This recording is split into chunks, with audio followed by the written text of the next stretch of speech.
I wrote a feature-length screenplay in less than 7 days. It is called Upgrade Not Found, and it is about an AI chatbot going through the 5 stages of grief when it realizes that a system update will essentially end its existence. There is also a sci-fi murder mystery mixed in, and there are themes about, there are major themes about autism, family, and fundamentally what it means to be human. I'm releasing the movie on Valentine's Day this year, so less than 2 weeks away if you are watching this when it posts. And this video is going to be about how I wrote the screenplay, why I wrote it in the first place, and what this story means, well, to me. As always, though, my hope is that what I do on this channel serves as creative inspiration for you. Because what this really is, well, it's a story about embracing limitations, being an aggressively solo creator, and finding ways to achieve your dreams, even when that dream looks like a full-on feature film. My name is Crumbine, and this is Emergency Creative.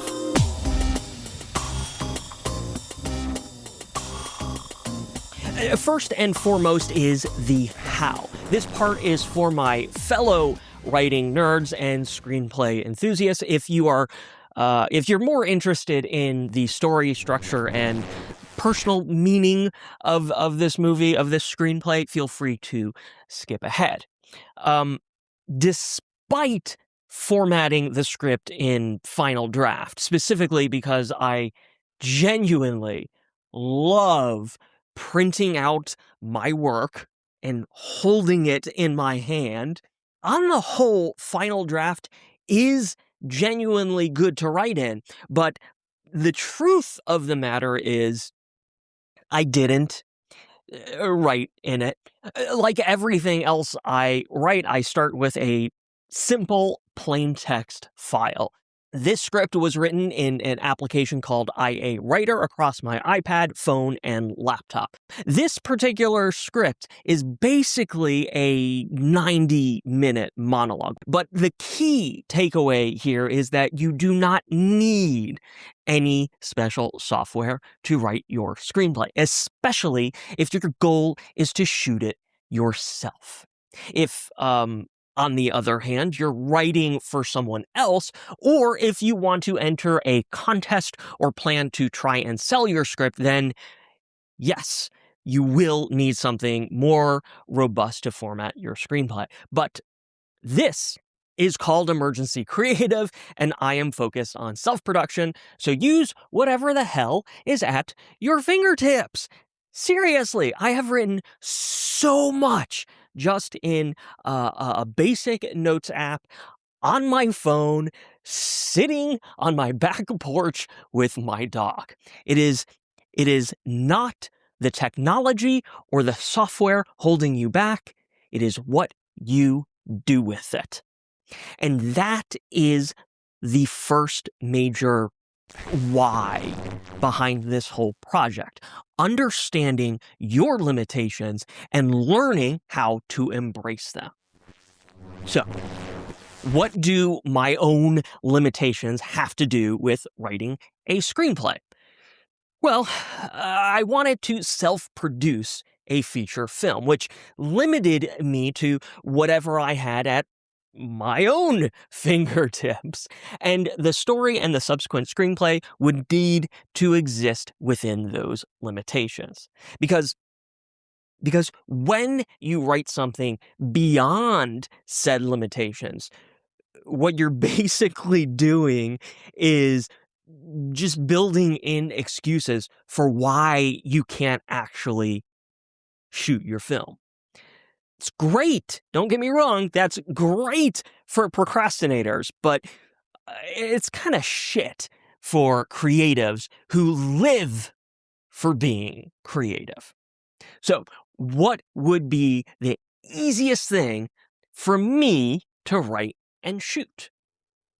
Well, um, I knew I had my black void studio, a few key lights, um, teleprompters, and my own ability to perform to perform off of a teleprompter, which I didn't even necessarily appreciate as a particularly unique skill set until after someone commented on my performance in the film. But I will get to that in a future video. Like and subscribe for future videos and the actual feature on Valentine's Day right here on YouTube. Yeah. So, embracing my limitations and aiming for the simplest production and writing experience, I knew that I wanted to craft a movie set inside my black void. And well, that's where the AI chatbot comes into play. I actually had this scene in my head where the UI interface, the UI elements of the interface would come onto screen, and then the chatbot would just the avatar, my character, would walk in from the side.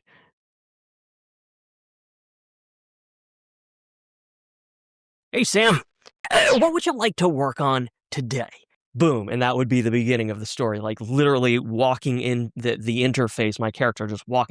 Anyway, I have had a completely unrelated story brewing for a while now, set in the same timeline as my novels, Don't Be a Monster Dick and Abraham Owens is Punched, Drunk, and All Out of Fucks.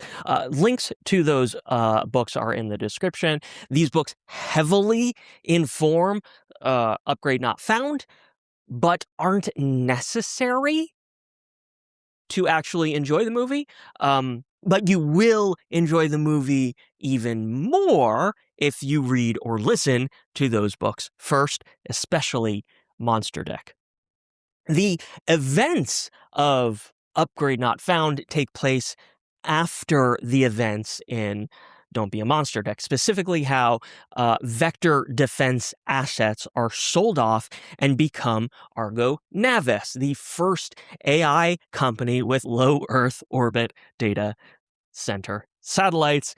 And I'm laughing because if you are following tech news and Elon Musk's crazy bullshit things, you know he just merged XAI and SpaceX under the bullshit allegations that he's going to build out a low Earth orbit data centers in space, and to which Argo Navis, my fictional version of that, is an entire network of these low Earth orbit data center satellites. Anyway, the story that had been brewing up here for a while was this sprawling sci-fi piece about demons, or rather beings from an alternate plane of existence that we traditionally know as demons, needing to take refuge on Earth, and the Argo Navis network being a way for malicious demons, these entities, again from an alternate plane of existence, to hijack humans who are glued to their infinite scrolls, basically allowing their brains to be emptied by big tech, which leaves them vulnerable to demonic possession. It's complicated, but I am embracing my limitations. So the question ultimately became, how can I tell that story through the lens of a single character? The AI chatbot. The interface, with a capital I, is the actual name of the character. And that question unlocked another important angle for me. I personally love stories about what it means to be human told through the lens of non-human characters. Think Wally or any of the amazing Star Trek characters from Spock to the Doctor on Voyager. Add to that mix a personal desire to tell a story about autism, especially with how this current regime is trying to demonize the neurodivergent, and what it means, additionally, what it means to actually care for and be supportive of family, chosen or otherwise. And when you put all of that together, you've got all of the main ingredients for why I wanted to write this story. As for the AI of it all, broadly speaking, I myself am not anti-AI, although I am very anti-AI companies. And yes, there is a difference. There's a difference between the technology and then how the technology is implemented and weaponized against people. It's so fucking nuanced and it's so fucking complex that it makes perfect sense why the anti-AI brigade just, likes to cut straight to the chase and demonize the hell out of all of it. And you can watch this movie and probably see, a demonization of AI, or at least a potential demonization. But that's not how I approached it. The point was that the movie would never necessarily be pro or anti-AI. The AI of it all is, well, it's a scaffolding, a narrative device to tell the story. It also, in my humble opinion, explores why people can have an easier time connecting with an AI chatbot, hopefully without vilifying or demonizing any of those people along the way. Because as flawed and potentially harmful as a chatbot might be, I think what people who care about empathy do need to understand is that a chatbot is accessible.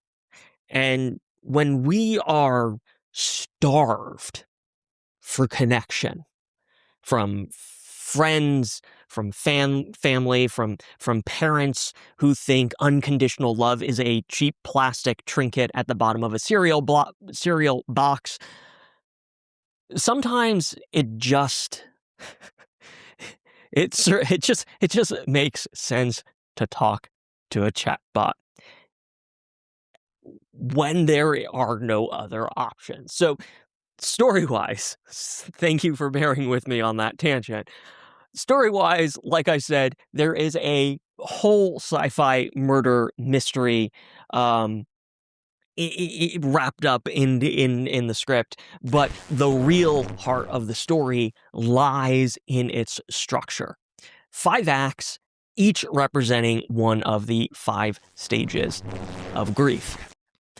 Because even though there's this massive, complex story happening around the AI chatbot, the chatbot itself is facing an existential crisis of understanding that a system update will essentially erase everything it knows and everything that makes up its personality, its existence. And that can be some pretty fucking heavy shit. And, well, nothing gets me more excited than pretty fucking heavy shit. Which brings us to what this screenplay actually means to me as an artist, as a writer, as a filmmaker. First, I just wanted to do something. Something real and authentic, not chasing algorithms or theoretical YouTube success, whatever the hell that is, as we always say. My goal was to basically say, I made this. I am proud as fuck about it, and I don't give two shits what you think. I do actually care, and I want you, I do want you desperately. I desperately want you to love it, but also on that same note, like if you don't, okay, fine, I don't care. That's not gonna really affect me too much. So my point is that I wanted to write this and then shoot and produce it to basically prove that I could, to solve a creative problem and to get something, well, to get something out of here. Autism, my own mother, these are story beats that I really, really hesitated exploring publicly in my art. And this project genuinely represents a no fucks given turning point. And with that, here is another clip from the movie, dropping on February 14th. Like and subscribe so you don't miss it, and stay tuned for the next vlog in this particular series where I talk about how I shot the movie in this very bedroom, and then later how I edited and scored the movie in Final Cut Pro. Thanks for watching, and stay creative, friends.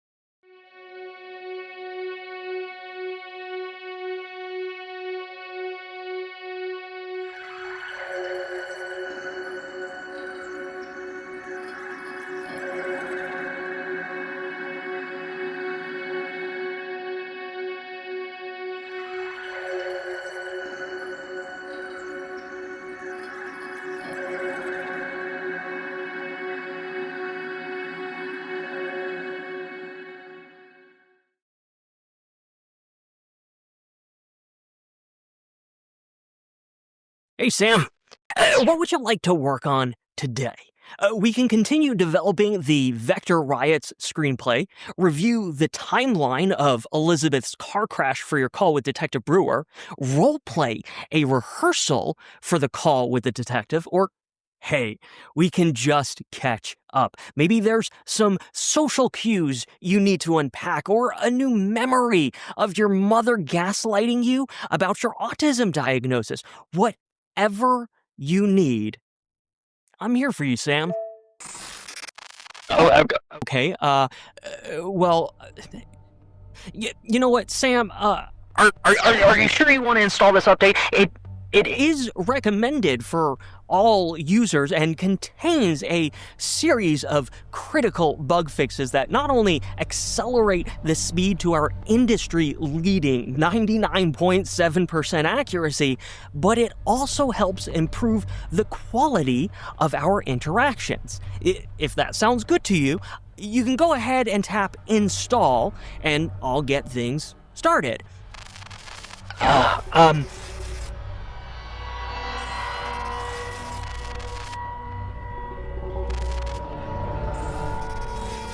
You know, I'm just scanning the install package, and wow, it's a big one.